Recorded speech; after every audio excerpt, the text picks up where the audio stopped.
A few people have asked for a little bit more information about how Nuke's expression language in TCL works.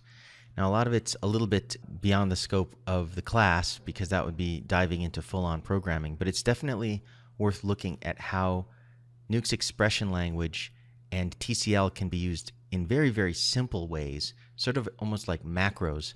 Because TCL will execute in almost any field in Nuke, you can use it for a lot of very convenient things. For example, you've probably noticed that the automagic read and write nodes seem to have a little bit of script language in them.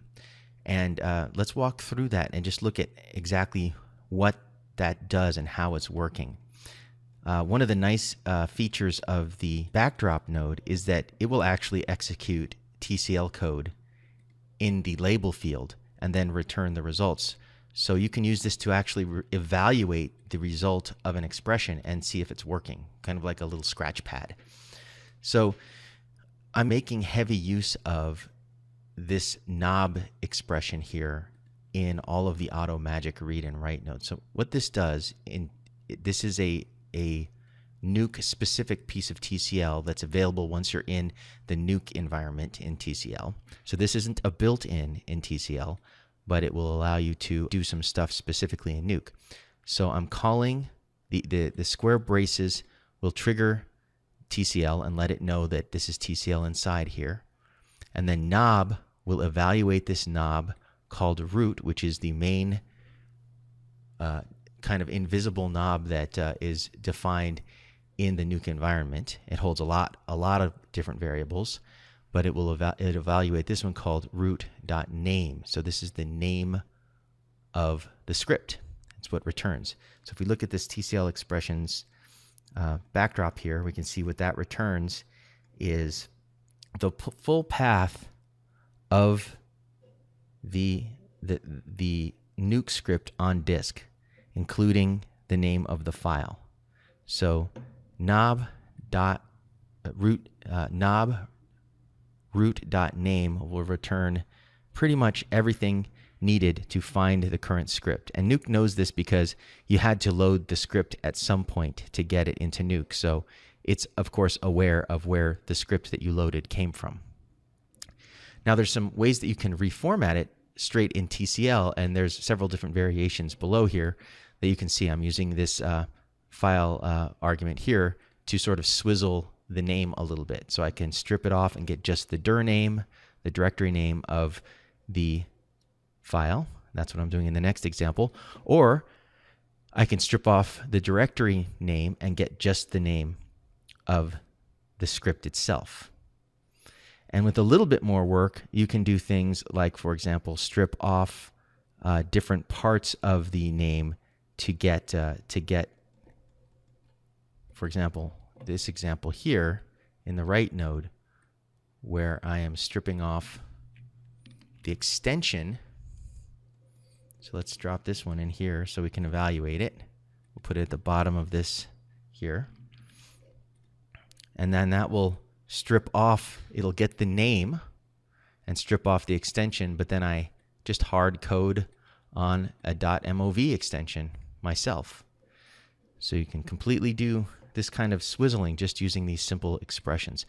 So I urge you to kind of dig into the documentation and see some of the other things that are possible. This is just meant to be an overview really quickly of the basic things you can do using TCL in fields. We'll look at a couple more examples really quickly. But first I want to show you an example of Python in here. Now there's some Python in the write node.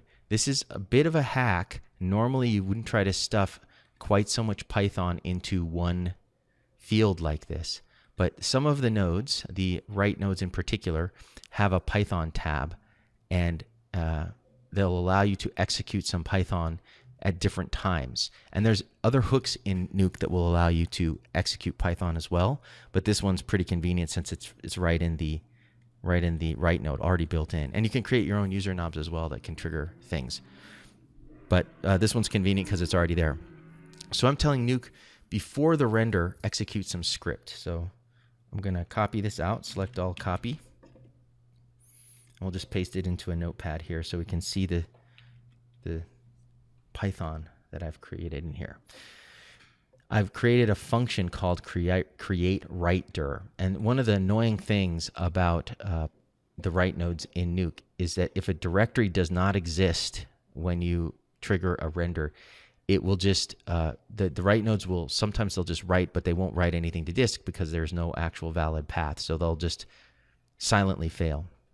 So what this solves is it will create the write directory for us, and then, and you'll have to look up all this Python yourself, but it's using the OS module and the error no module using the OS module to create directories, which we've set up here using some of the built-ins in Nuke. So Nuke can actually, from this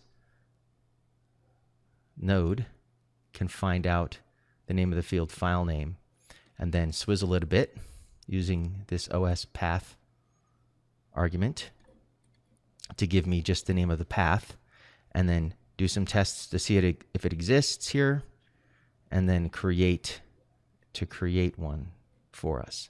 So if it doesn't exist. So that's basically all that's doing, but you can do all kinds of stuff here. You could call, you could create a node that would call a render queue, or submit a node, or submit a script. I have one that I've used in the past that will archive the script automatically each time I do a render, so I have a backup of the script along with the render, so that sort of thing. So that's just taking a quick look at a place that you can hook in Python. Again, I urge you to kind of, if you're interested in this, to dig into it a little bit more yourself.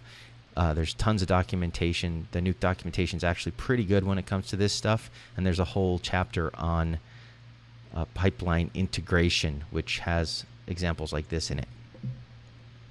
Cool.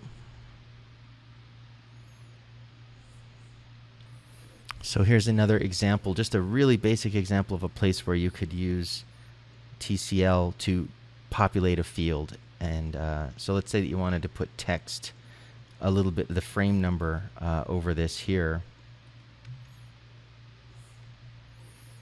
Because TCL will return text, this message field in the text tool, we can actually just tell it to get the frame number for us. And so this is a predefined variable in here.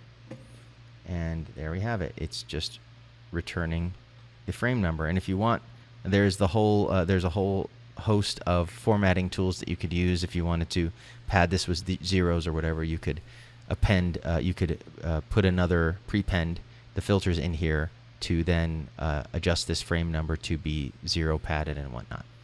So again, it's all in the documentation. I urge you to dig in there and just take a look if it interests you. Otherwise, you know, most of the time, a lot of users can ignore this. Really only typically leads and supervisors and pipeline people really have to dig in deep. You can probably get by without knowing a whole ton if you're going to be a rank and file artist at a larger studio.